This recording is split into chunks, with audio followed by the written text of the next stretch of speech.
Welcome to Carolina Sculpture Studio. My name's Clint Button and I'm a granite sculptor. Welcome to video number 142 of the Virtual Stone Carving Apprenticeship. Alright, there's a couple things I want to cover. Watch the videos, the last 2 or 3 that I posted, and I don't want to spend time looking at, this any more than y'all do when you can't see what I'm actually doing. But I hope that you understand this is more analogous to the way a real apprenticeship goes, because when my master was carving, he was carving, and he didn't give a flip about whether I could see what he was doing with his tools or not. There were times that he'd prefer that I really didn't see, because then I wouldn't really grow beyond a certain point. My cousin, he didn't want me watching anything. Boy, the first week we were together, that's what I got to see the whole week. He did everything with his back turned to me, and he covered up, and it was none of my business, because he knew it and I didn't, and he wanted to keep it that way until we figured out we're family. So, this isn't just cinema. This isn't some entertainment video clickbait stuff that's supposed to be on whatever. I don't know what all the other venues are. I'm so out of date. I still think MySpace is a viable place, probably, compared to, because if I start talking about Facebook, it's supposed to be different. I don't know. This isn't entertainment. This is the way it really goes. And when I show you cutting something, and I'm cutting something, this is paying work, and I'm trying to get it done and move on, and I don't have the option necessarily to go back and do take 2 or take 3 or take 4 to try to get good content for you. I'm trying to show you what I'm doing and trying to let you in on as much as I possibly can, and sometimes you just got to bear with it if my arm's in the way or you're looking at the back of my head that nobody really wants to see. But I wanted to show you something that I wanted to, I guess, point out something that I noticed watching my other videos that I didn't emphasize, and I should have. We watch the TV shows sometimes, and they've got the different competitions, and I don't really watch that much of it because it's edited, and so it's contrived to a certain point, and I don't see the point of, if somebody said to me, hey, we're going to put you on a show, you win 10 grand if you can carve something the fastest and the best. Yeah, whatever. I don't care. I'm not in this to race it. I want to do it right. I'm not into it to see how fast I can do it and squeeze by. I'm sure I could do just fine compared to a lot of people, but that's not my business. Is I'm trying to cut things as quickly as I can. But if you just throw an arbitrary number out there for an arbitrary project and say do it, no, that's to me, that's foolish. But watching these shows, I talked about why I don't say, hi, I'm a master sculptor, my name's Clint, whatever, why I don't say that, and what I was taught, and the examples that were posed for me by my masters, where they weren't calling themselves masters, and they didn't really tolerate me calling them a master either. Whenever you see these TV shows, and I know they edit it that way on purpose because they can put all kinds of comments in the little asides they do where they have B-roll and the people are talking about, oh, and I did this and I did that, when they're talking to them after the whole show's over, like they're narrating what they're doing. It's pretty common for them to have somebody that's really good, that makes something, and they're a professional, that's their business. And the challenge comes up and they say, oh yeah, I make those all the time. This will be easy. This will be a cakewalk. I'm completely confident, once in a while, one of them will even finish ahead of schedule and sit down, take a break. And they normally blow it. And it isn't always that they blow it by a little bit, they blow it by a lot. We watched one they had supposed to make something supposed to be a certain dimension. It had to be like between 12 and 15 inches. I don't know what it was. And dude made this really great thing. It was awesome. It came out really good. He had way more work in it. It was way more he was clearly a professional and clearly good at it. And he was so good that he sat down, he says, yeah, I got nothing else to do. And he had 10 or 15 minutes and he sits down. Well, his 10 or 15 inch, 12 or 15 inch parameter, he was like 16 and a half inches. So he was an inch and a half out of he didn't even meet the parameters of the challenge. And that's the kind of arrogance in my business that leads to serious losses. I'm always thinking about how this can go wrong and how I've got to be so careful as to not allow it to go wrong. And that's what I talk about when, that was the lesson my masters taught me, is the better you get, the more you know, and the more you know, the better you understand how, things can go so completely wrong.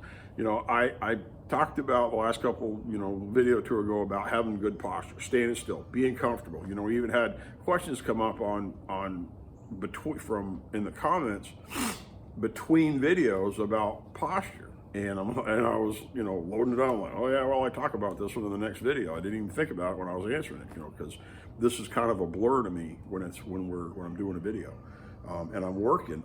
I'm just moving forward like stone. It doesn't matter what it looked like yesterday. This is what it looks like today, and it's never going back. I want my posture to be perfect enough, and my head to be on good enough that when I'm carving, when one of these airplanes falls over and a big old chunk of ice from the bathroom or wing or whatever comes falling and crashes right through the ceiling in the studio, bounces off the stone and all that stuff, I'm not going to get flustered by it. I'm not going to go whoops and blow off a finger or something. That's and you sort of have to think about that all the time. You're always wanting to be prepared so you're not going to make a mistake. And so while I was doing some of this work here, I saw something that I should point out. And so I'm going to go back. I've got a little section on the bottom here that I haven't cut yet, down to this, to put to this edge. Yeah, there ain't looking at my back again. See if it works any better this way. This, where it sweeps out here, I've got to continue this line down. And so I'm going to put some saw cuts in here, down close to the bottom. And I'm going to put some saw cuts. I'm going to show you how I break it out. I'm going to explain the reason why I break it in the order that I break it. Because this goes right back to the making mistakes and being paranoid and being anxious and concerned all the time. You're always cognizant of what can go wrong so that it doesn't go wrong. But my suction isn't really going to fit. And so this is the wonderful thing about this Schedule 40 plastic pipe in coffee cans, is that you can just take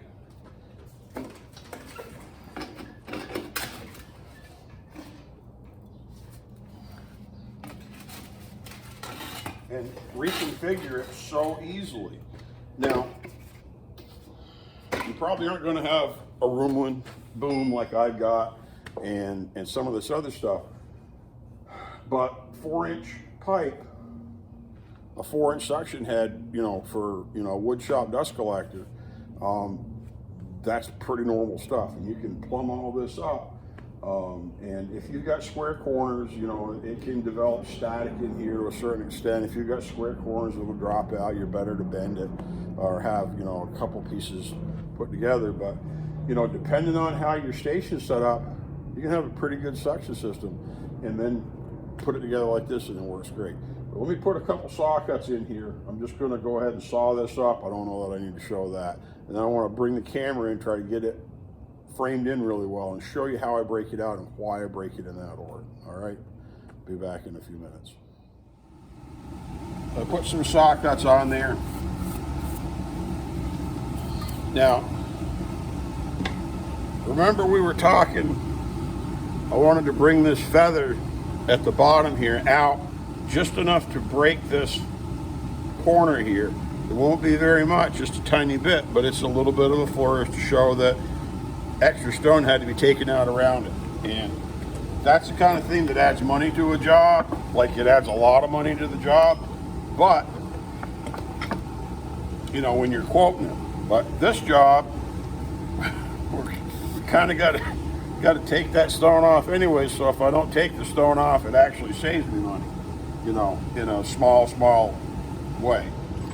So what I'm going to do is I'm going to use a 9-point, and I got a straight chisel and a round chisel, you know, one's straight, one's curved. I'm going to take these cuts out. Now, someone asked about in the comments about doing the line cuts in order to remove stock.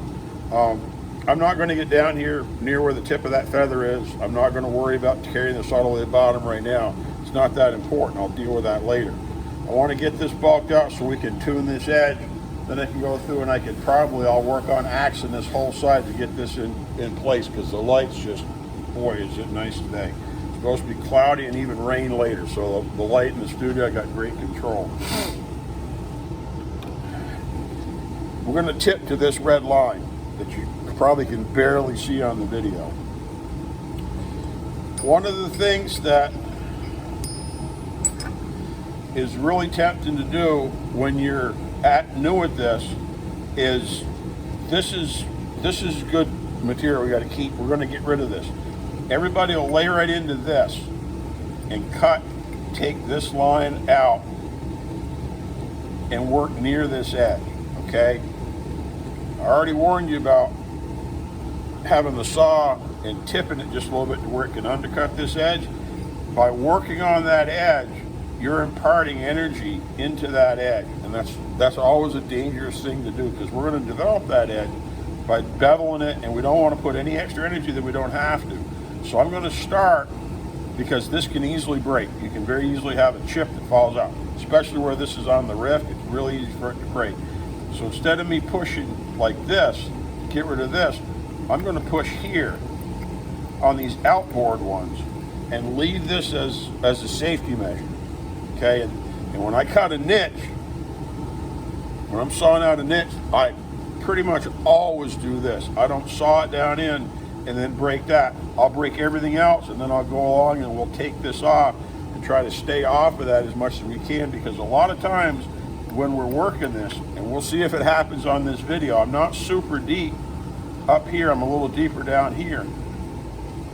We'll see if when I'm working on this, some of this edge will fall off completely on its own, okay?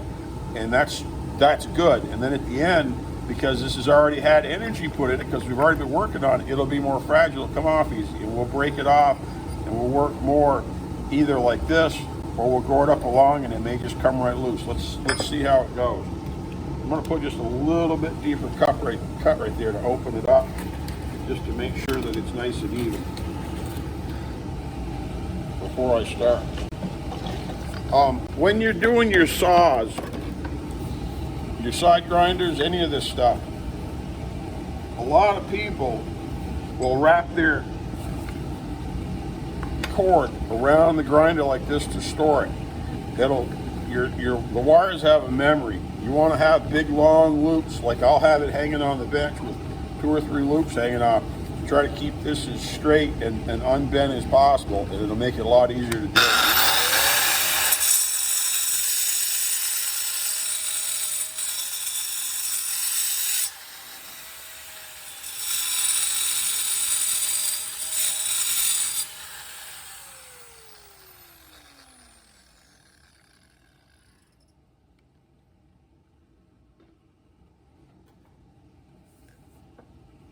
Three-quarter-inch machine, and I'm going to start with a 9-point.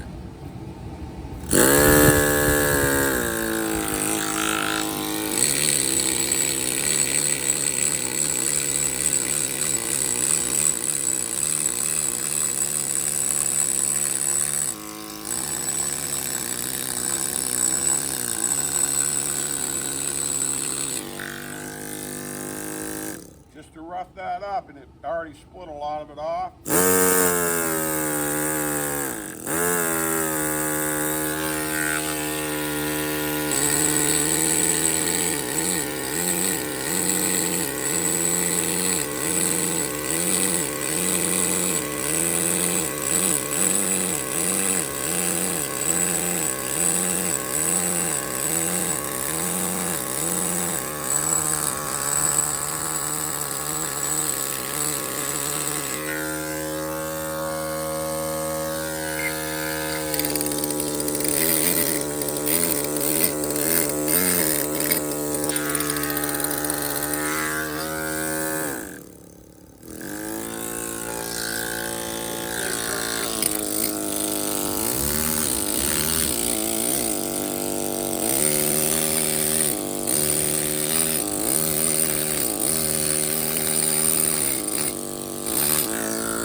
just leaned against this a little bit.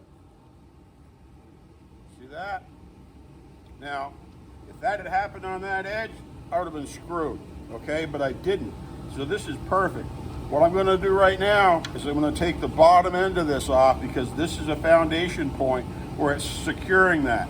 And by taking that off, it'll loosen this, and I'll probably be able to push on that just a little bit, and most of it will just come right off.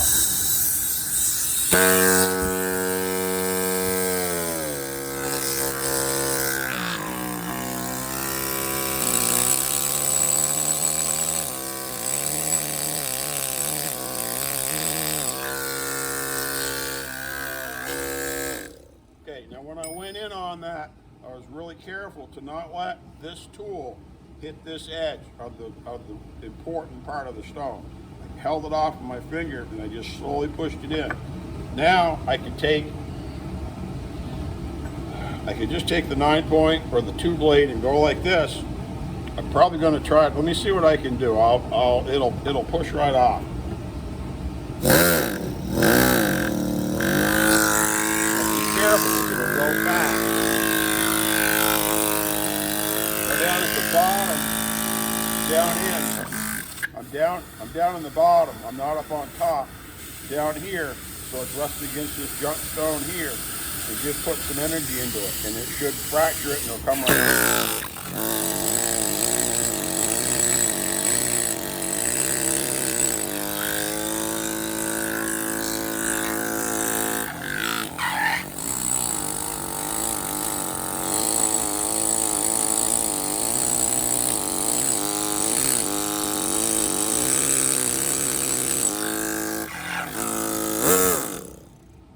I hope that showed good, you know, past my hands and what I was doing. But I never had a tool up here, okay?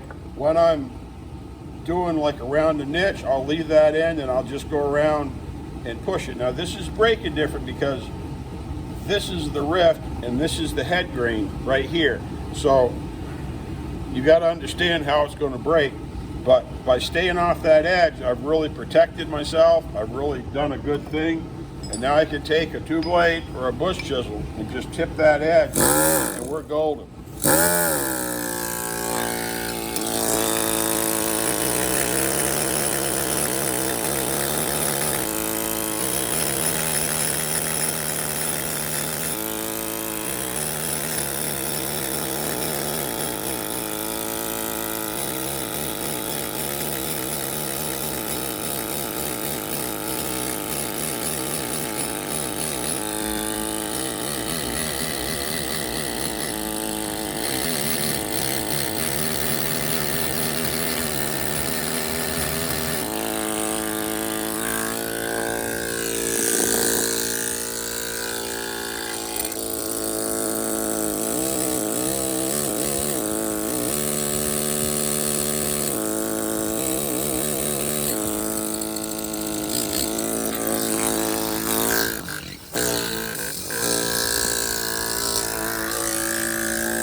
Hold this tool here and push it into your hand machine.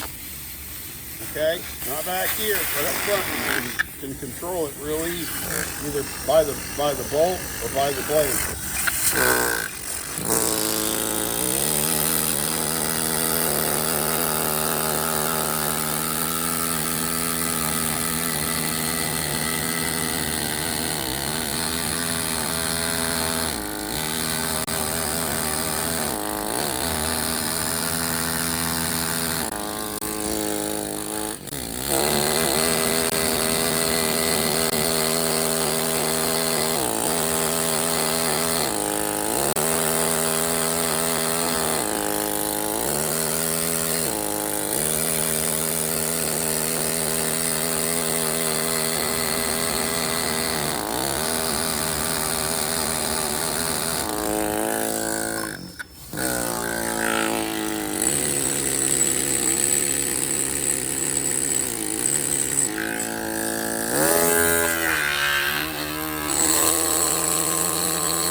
really important. And doing these line cuts to block stone off is, it's the regular way to do it. That's what we do. That's the reason we've got these saws in here. I know some people will functionally carve with the saw. I don't grind with it. I don't do that. A lot of people do. But what you'll find is that, I don't know what that is. If you open things up with a saw,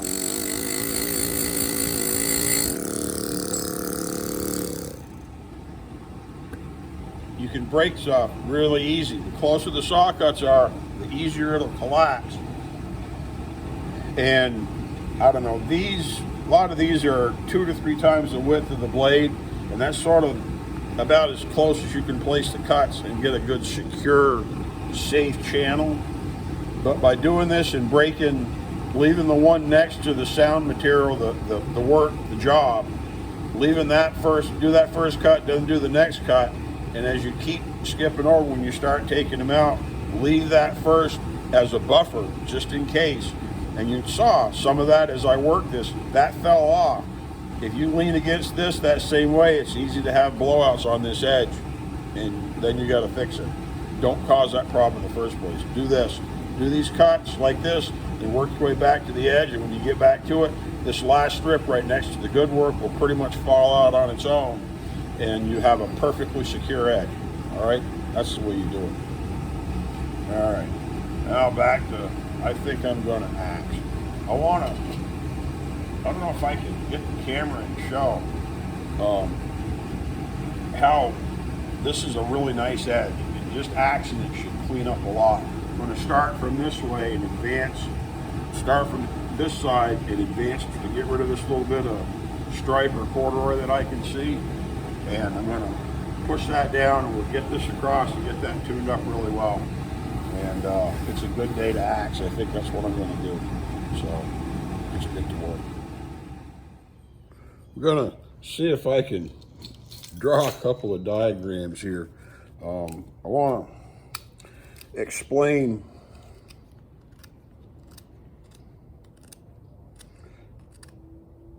some of how you need to think about your tool selection as you're doing, especially when you're like beveling these edges. If I've got an edge, let's just say this is the edge of my stone, okay? Can you see that? If I've got and maybe I want my edge to be over here, you know, to be further in. If I'm going to bevel this off, if I take a straight chisel, just a plain chisel, and put one chisel into that, going straight on, that sharp edge where they cross, because, you know, I'm going back and forth on, you know, this is the edge carried out here, and I'm running this chisel back and forth on it because I want to produce a bevel, a flat on there. That's going to take off a lot of material. It's going to bite in real easy because this square edge is fragile, okay? And so if I take and have what's essentially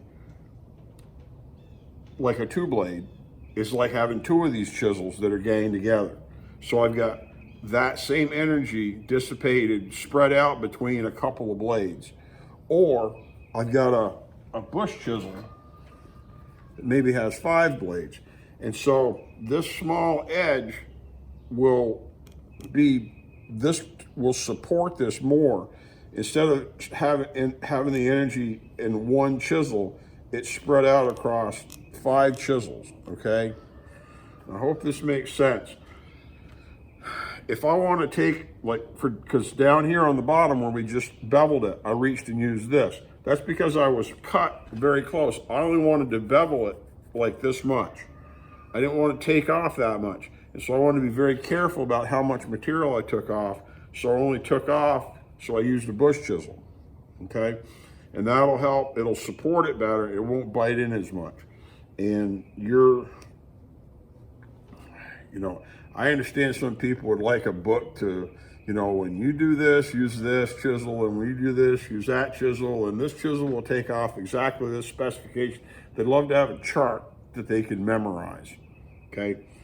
It ain't like that. You're gonna work and you're gonna find out what tools work and what tools don't. If you don't know and you're not sure, use something that's gonna be safer as opposed to something that's gonna be more aggressive.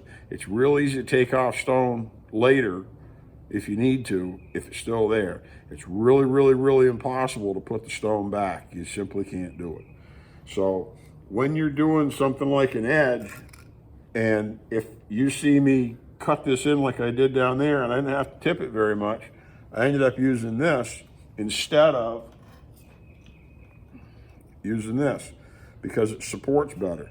And then to carefully tune stuff up, I use this and I put it at an angle to pare it off and shave it off to get it right where I needed to, because where this new cut that I was doing met this old existing cut, there was a little bit of a hump, and I wanted to make sure, because what will happen when you've got a hump, like where two things meet, say this is, let's see if we can get that dark.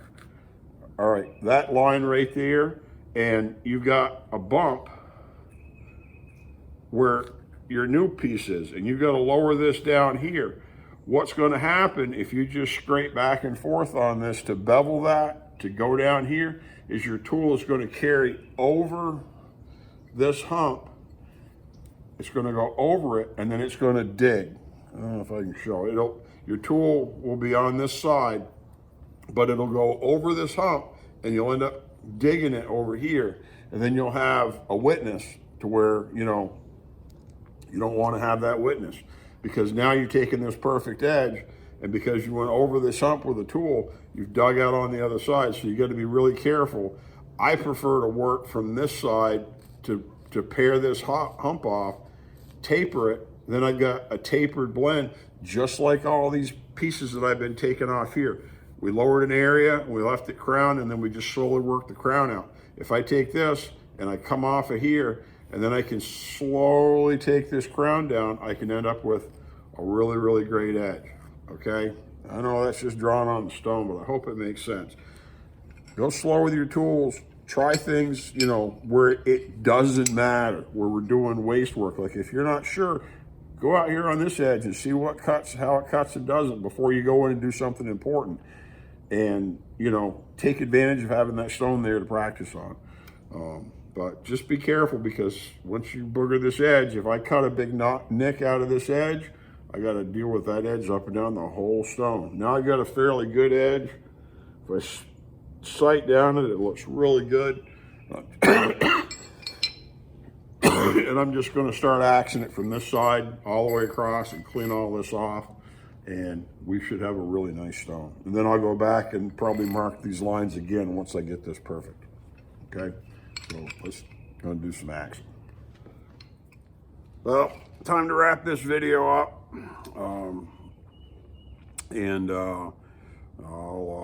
We'll move right on to the next one and get to axing and try to make it all look good. So anyways, my name's Clinton Button. I'm a granite sculptor here at Carolina Sculpture Studio with the Virtual Stone Carving Apprenticeship.